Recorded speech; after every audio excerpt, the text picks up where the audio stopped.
going on, guys? This is the Defi Crypto Alliance show where we are doing our best to be the bridge between our fellow real estate investors, entrepreneurs alike, and the cryptocurrency space because, gosh, there is no bigger opportunity than crypto over the next few years, and it's not even close. So pumped to have you guys along for the journey. We're blessed to be here as part of the community with you guys, and we appreciate you. Corey, take it away. Absolutely. Corey Geary here in the beautiful state of Arizona, where it is cold right now, but it's awesome because I know once I get back to the island, it's going to be warm and humid for the rest of the year. And we're on this journey where we're going to take cryptocurrency and use it as a wealth creation tool and have a lot of fun doing it, learning a lot of new strategies, and then use some real estate, maybe some oil and gas, some business acquisitions as some wealth preservation tools. And we were on a call yesterday, guys, with somebody who does very unique business opportunities that we're going to be bringing to our group shortly when the bull run starts. And she does stuff like ATM business investing, buying like bourbon in a warehouse and letting it store and age for 4 years and then selling it. Like she does some wild investments that pay really well. And so those are the kind of strategies we like or opportunities we like because we're from crypto now. We like the massive upside that crypto gives us. And so it'd be fun to preserve our wealth with some unique strategies like that. And so, we love fun opportunities like that. And we're blessed to be here with you guys, all you Hexicans and Pulsechains on this journey. And if you guys are out in Houston or in Texas, come see us. Both me and Dane will be there. We'll be talking about some real estate stuff and so obviously crypto. We're going to be giving the same presentation that we give our real estate guys. So if you guys are interested, like what do we say or what do we do to onboard? Like how do we use the FOMO? How do we use the passive income carrot? Like come out and see us and let's go out for a coffee or dinner or whatever. It'll be fun to network. We love networking. Like that's our shtick. We love it. We love making new friends. We love this community. And then I'll be in Vegas. I'll be moving to Puerto Rico during that time. So I'm going to go out and hang out in Vegas with you guys. I won't be speaking at that. So I'm going to go out there strictly on a vacation, bring the family, hang out. And then that's my last hurrah name before I go back to the island. As soon as I get back from Vegas, literally the next day, I'm getting out there on the island because I'm getting ready for this next leg up, bro. I'm just coming. I can feel it in the air. I can just smell it. The steam's been let out for a while. And we've just been kind of sitting. Dude, last night there was a guy who sold, it's millions of dollars worth of Pulse. He's a big whale or shark. A shark is massive in Pulsechain. And even Sami had tracked his wallet. But he has like 41 billion Pulse, 40 billion PulseX, 13 million Hex. And he sold a lot last night. And they got eaten up pretty well, man. Like the marketplace, it ate up his sell order. I like seeing that because if we could see more of that, we know, especially right now, we're not fully in the bull run. Like these bigger players can exit and we can still move on. It's kind of cool. Yeah, it's nice. I am extremely excited, and I'm with you. I think you could feel it in the air that the next leg up is drawing nigh, which is really cool. And back to some of the things that you pointed out earlier. We want to make sure that we're preparing all of our community for when it's time to take crypto profits and to be able to preserve it well. And we've got some really cool people that we're working with. In fact, Corey, the business that I thought was one of the coolest ones she talked about last night, the business opportunity, was the horse racing one. Forgot about that was cool, right? So there's some businesses and some opportunities that you can be a part of to preserve your wealth, offset taxes. Now, once again, we're not legal nor CPA type of advisors to talk to those guys if you need that type of advice. We're just sharing our experiences here, but gosh, like there's some really cool opportunities you can get into that not only give you those benefits but also give you lifestyle perks and also impactful type of opportunities for the good of human kind. So the horse racing opportunity that we were talking with her about, these guys will go and pool money together to buy a stable of horses, and then everyone shares in the profits of the winning from the horses. And So you cool. are an owner. So if you go to the Kentucky Derby, for instance, you get to go hang out in the owner's area, the owner's box, and watch the That's racing so and do cool. some of that type of stuff. Talk about a networking opportunity. Like, that Dude, would be cool. yeah. Can you imagine going there and shilling Pulsechain to all the rich Kentucky Derby people racing That'd be horses? fun. Like they win, like say they win 100 racks on one of their races. You'd be like, oh, you know where you could 10x that? I got a place for you. Let's go talk. And you go back in the box and open up your computer and onboard and race building. That would be freaking fire, man. That You would open be up your so trench coat, and you got your computer in there, your crypto computer. I got your DeFi, bro. So there's that, and then another cool business that she mentioned. For it's really important to both of us philanthropically to give back when there's opportunities to do so and things that we're passionate about.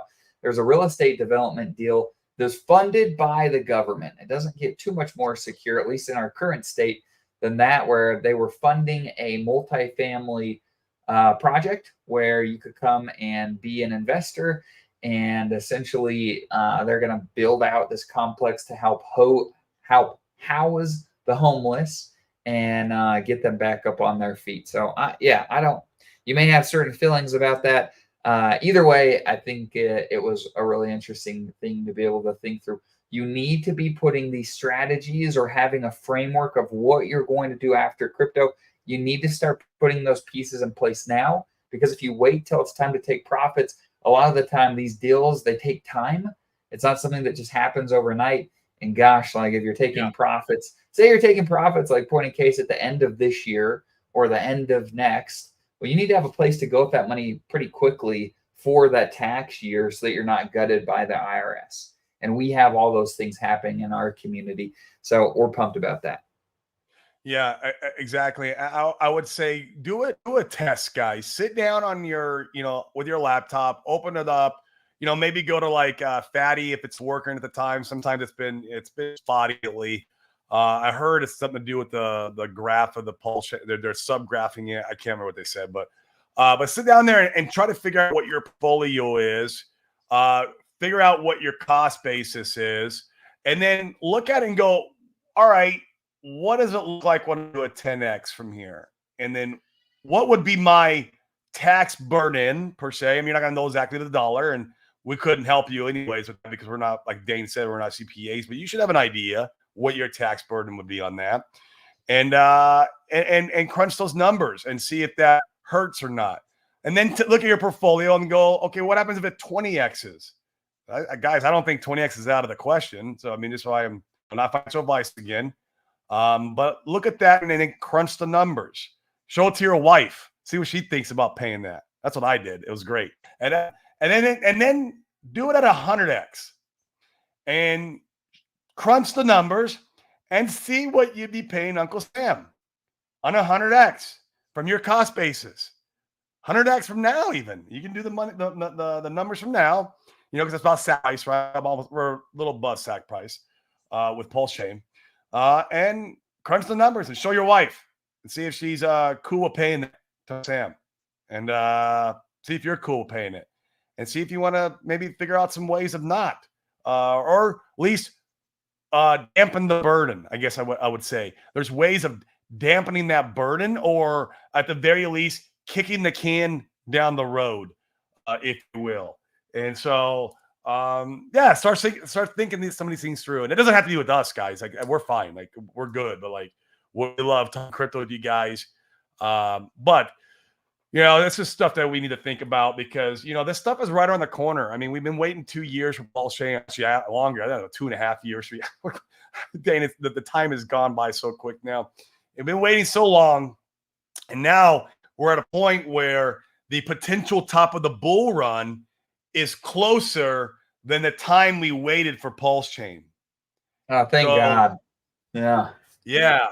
This gap is going to close really quick and you're gonna have to make some decisions, and so yeah, you don't let it be where your portfolio made 100x, but you thought you were only gonna make a 10x, and then now you're crying because you're cutting Uncle Sam this money that you'll never see back. And so things to think through. I feel like we are getting ready for the next leg up. We're showing a lot of strong support in these levels. I mean, we could get put on a whip, come in here and smash the price tomorrow. Could happen. But I feel a sentiment changing in the air, and there's not just us days. Yesterday, I saw KDP saying it. Of course, she's always bullish. I get it. But I don't think she ever said anything that isn't bullish, right?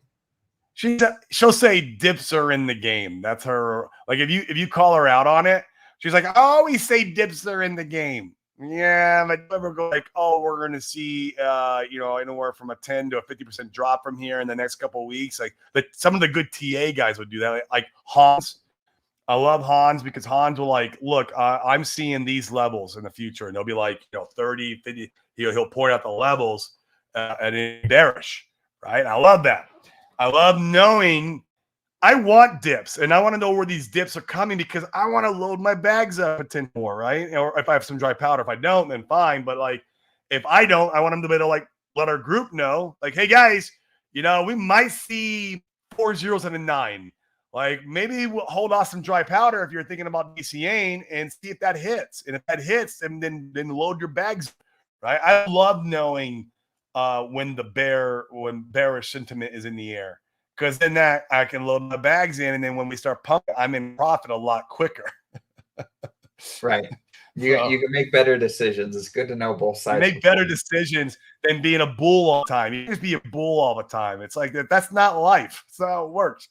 No. In fact, that's why I bought the top last bull run and had no idea when to sell because of the constant bullish nature. I was following the wrong people. And the wrong people. Won't be doing that again. So even some of the bearish people, or not bearish, but people who are realistic with their price calls and stuff or expectations, are saying that they're seeing that February could be a shift. So I don't know. We'll see. Yeah, it'll be interesting. In fact, man, you're looking at some of this. Let me pull this up. I'm with you, Corey. We have FOMC meeting this month too, Dane. Isn't that this month? Yeah, I think so. Yeah. That could be a catapult. Mm-hmm. Could be.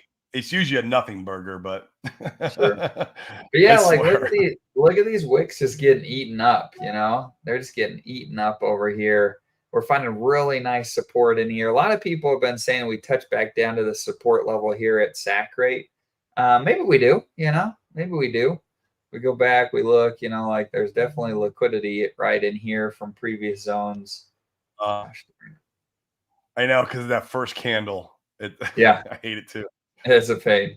So, like maybe we do, but even from here, like, I don't even think that's much of a dip. Let's see. So if we go from like today's price roughly down to best SAC rate, 3 zeros and a 1. I mean, it's only a 10% dip from here. Like, not a big deal. Not a big deal. So we'll see. But yeah, it's a lot of the TA guys that are smarter than us are saying February, March could be pretty bullish. We're heading into the Bitcoin halving. Man, I think changes in the air. Make sure that you don't get left behind. Once again, we don't give any financial advice. You make your own decisions. Go buy bonds if you think that's a good decision.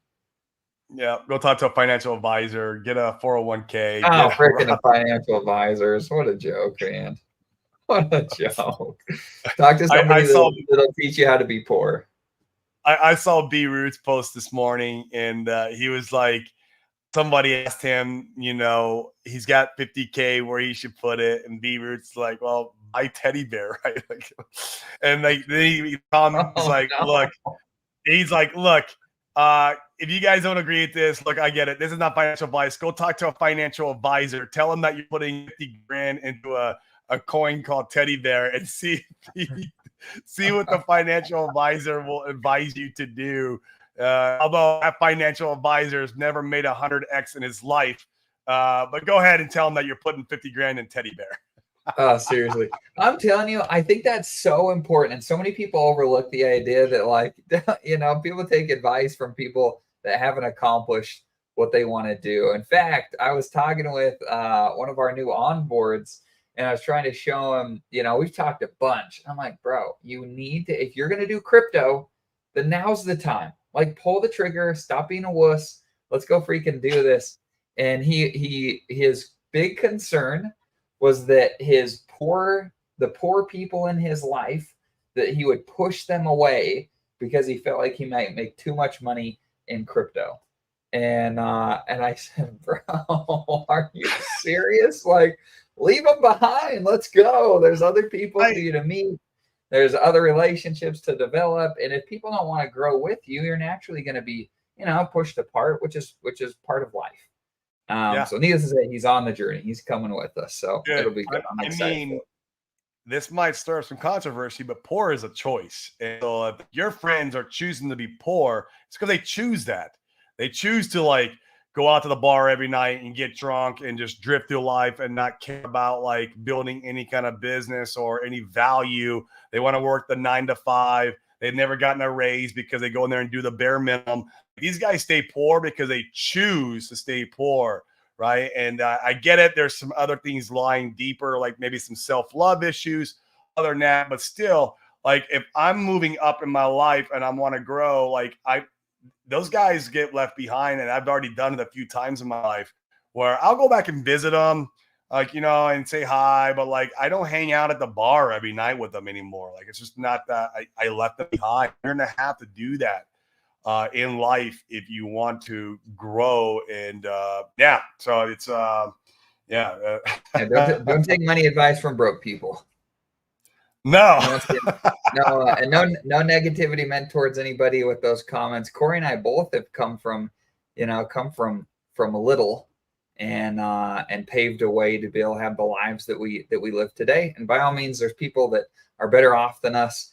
But we've learned a thing or two, and we're doing just fine in our own right. And I'm with Corey that a lot of this stuff can be up to you if you choose it. Mm-hmm. That's a good question. Exactly. Yeah. What front end do you guys use to end your stakes on Ethereum or Pulsechain? I like Icosa.pro. Is that where you're using to end your hex stakes too, Corey? Yeah, because it reminds me to end my Hedron. Right.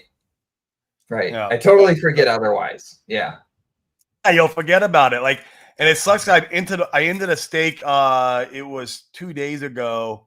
I minted my Hedron, but I didn't mint my freaking Com. And that's another one you got to remember. And I was like, in fact, do you guys post in the comments if there's a front end that reminds you to get all that stuff? I'd love to know about it. That'd be really helpful. Yeah, I forgot to mint my Com, and Com is doing pretty well now. There's a lot of good narratives going on. Not that I follow the narratives, but like it's pumping the price of Com. And I might not have got a lot. It might only been a few dollars because it was like a 2-year stake. But still, I want it. Like shit. What? Damn. Oh well. I did that before with Hedron back in the day. Like I remember when I was using the hex.com front end, and I remember I ended my stake and I was like later in the day, like, oh shit, I forgot to mint my Hedron. It's like the money's gone once you end it. So yeah, I feel like it only happens once though. Once you do it one time, like I won't forget to end my Com next time. Right. It only happens to you once because you feel a little burn from it. You're like, damn it, I missed out on some money, and then you don't forget about it again. Yeah. Oh, this would be cool. If it has to do with like Costa V2 probably have Com functions. That'd be nice. I hope he's right. That'd be awesome, man. That would be. Yeah. Love some of these comments, guys. Yeah. No one's gonna hold me back. People get in their own way. Absolutely. It's like taking legal advice from somebody in jail. I mean, seriously, like would you take advice from a fitness trainer that was 300 pounds? No, once again, no negativity towards those of you that may be 300 pounds, but you wouldn't, like you don't take financial advice from broke people. You don't take business advice from people that have never done it. Like this isn't rocket science. It is, there's a lot to be said about who you associate with and advice that you utilize. Yeah. Yeah, I mean, you could take financial advice from someone who's jail. Now, you could get rich doing some illegal stuff if you're going to take financial advice from someone in jail, and then you might end up in jail. But uh, Right, right. What's up, Duke of Booze? Hey, hey, we appreciate you, man. Appreciate you a lot. That thank was you real so nice. much. We appreciate the super chat. Cheers. We don't drink, but I'll cheers my coffee to you. Got my So cup and of water here. cup of water. Yeah, yeah. So thank you very much. We appreciate that, man. Yep, absolutely. Would I take advice from an old man? Perhaps. Sometimes unsuspecting people have the best knowledge. That's Yes, true. there's a lot to be said about wisdom. That's very true. Especially an old man who's created some wealth in his life too. Like and happiness. Who's created wealth, happiness, self-love, and he understands all these principles. I would sit with that guy all day long and talk to him. Yeah. In fact, I'm going to go off topic here just a little bit, but gosh, I think these things are so important. So I was sitting in church this weekend, and we're talking. There's a portion of the church that I go to that we call Sunday school, where you meet in a class and we Mhm. talk about things in the scriptures and different spiritual topics. And the one that we were talking about this weekend was essentially, it came down to perspective. There's two people in the scriptures.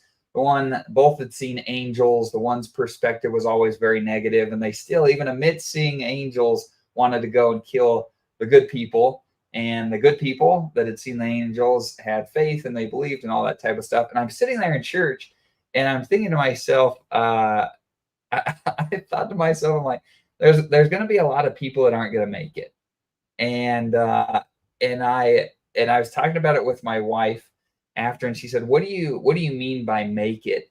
And in the context there, I was thinking more about whether or not a person chooses at the end of their life.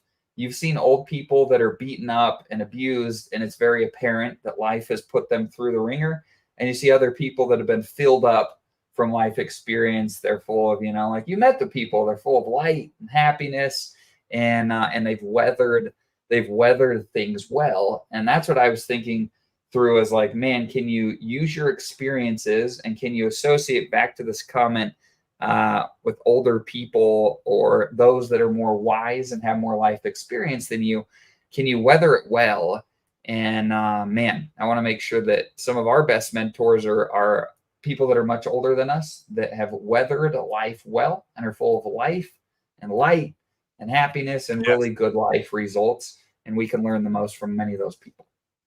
There's a statistic. I just got done reading a book, and I can't remember the name of it now. A quarter ago, we heard about it, Dane, from one of our events. A guy recommended it. It's about living life longer, health, all that.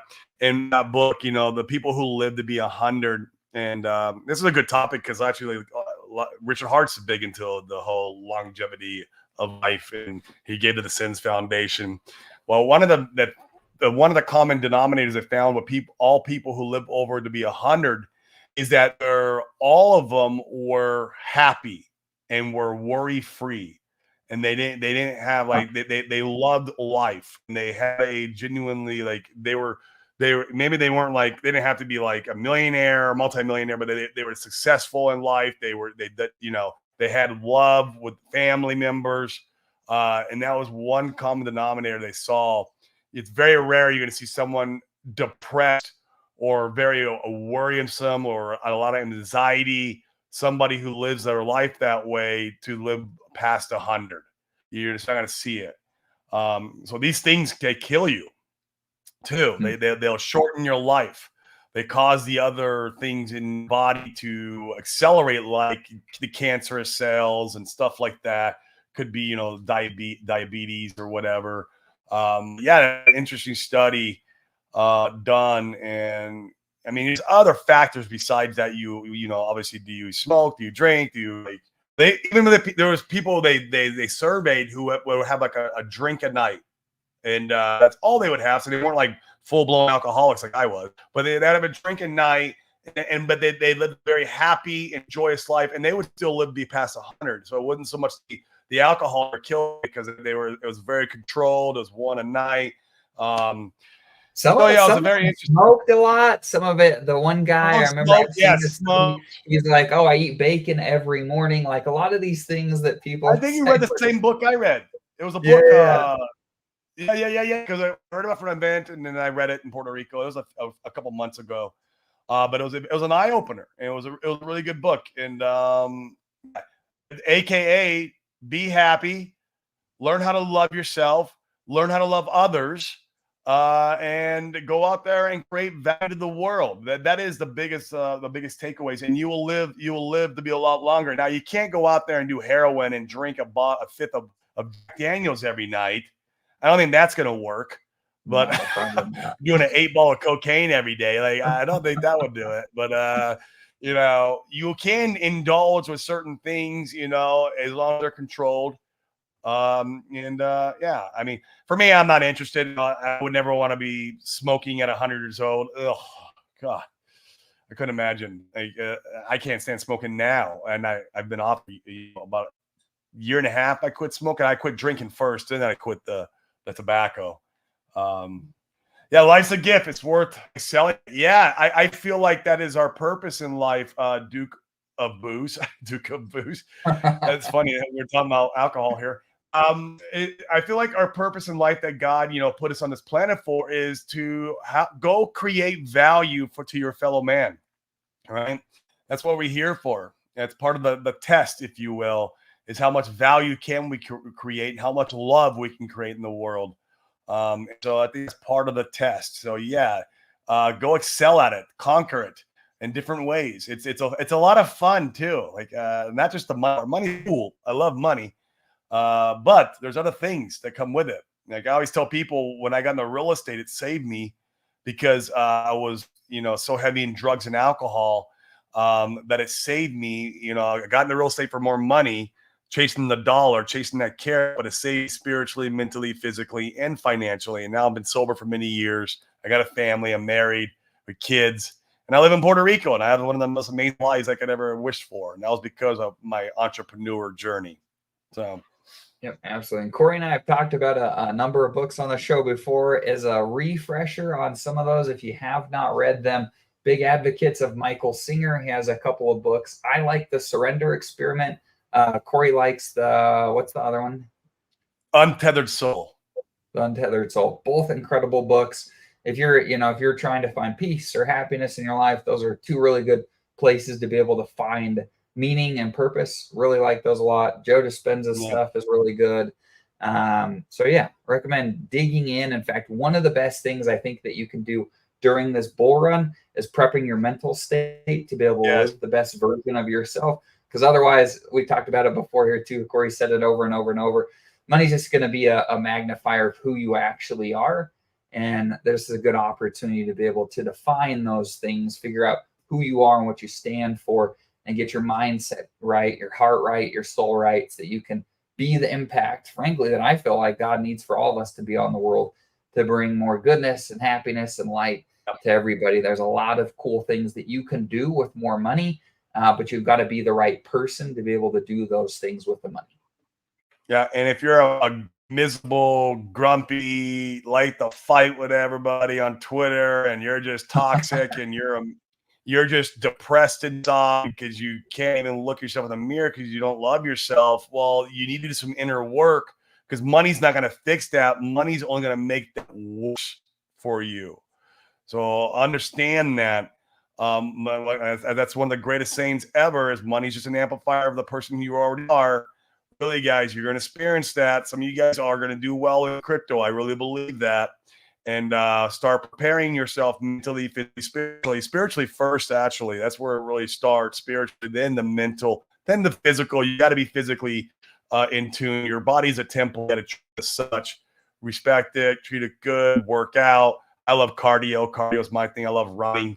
And so on these things now. And so when the money comes, it's not just going to be, a self-destruct mode, you will, because it can be. You see it all the time, like with these, like athletes. You see it with musicians, and you see it with lottery winners, actual lottery winners, and we see it with crypto guys too. Like we see it, right, where they hit all this money, and then they go in complete self-destruct mode, and then they lose all the money. It's like, bro, like, and then they want it again. Like, why you want it again? You don't understand how it works. Like, you need to work on yourself first.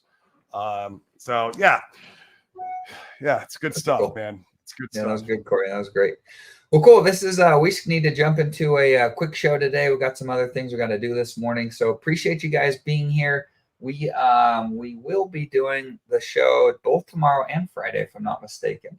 Yeah, I think we're on cue for both days. Friday's gonna be open mic day, like always. Once again, and I want to announce it again, guys. If you're out in the Texas area, come see us for the Pulse conference. That would be a blast. Look at this, bro. Look at this. Of course, we're about to wind it down, and look who comes in. Hey, Briz, I got something for you if you want it, man. I go into Pulsechain. I got creative. It's made specially for Briz. If he maybe when's your birthday, bro? Let me know when your birthday is. I'll send it over to you.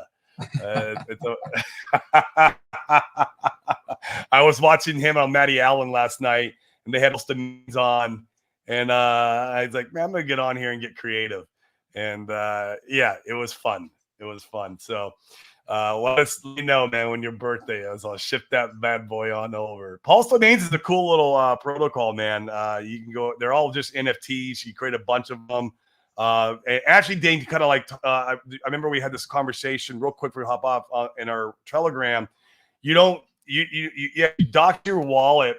So be careful with your Pulse domain, guys. When you create a Pulse domain, whatever wallet you make it active in, your wallet is docked. So you can buy these domains, Dane, and they're an NFT form. They're not active, and so they're not doxing your wallet by any shape, form, or measure. You can send the NFT to another wallet, right? And then you can fund that wallet from another means. You can bring money over the bridge or whatever, and then you can make that NFT public, where you kind of unwrap it, I guess, or something like that. I don't know how you call it, make it primary. That's it. And then that becomes the public wallet. So it's really cool. If you guys want to do it, you can send, like, I have CoreyGeary.pulse. So like any events and I win crypto, or somebody was trying to send me some money, I can be like, yeah, just send me to CoreyGeary.pulse. And it's a detached wallet that's nothing to do with my portfolio, off on its own. And it's a really cool thing. So yeah, you guys go play around with Pulse domains. Really cool protocol. It copies the ENS fork from Ethereum over to Pulsechain. Once again, making us a bigger, I feel like we're putting our big boy pants on with this stuff. You know what I mean? We're growing up. We're no longer in the crawl phase. I mean, we still are, but we're starting to walk a little bit. Right. So a lot of fun, man. But yeah, I got to get going, guys. Brazzoji, once again, you're the top of the show. So, man, we got to figure out how to use Brazzoji as a top indicator for the markets, because he is top indicator. Agreed. Briz, I hope you're coming to the Vegas event, man. I would love to see you in real person. I know you're out in Cali somewhere. Going to Vegas before I head back to Puerto Rico. Yeah, that's it, Abdul. I got to figure out how to use Brazzoji as my sell indicator too now. Since now he's my indicator for top of the show. We got to figure this out. So, yep. Cool, guys. We'll catch you tomorrow. Thank you much. We appreciate you. Love you all.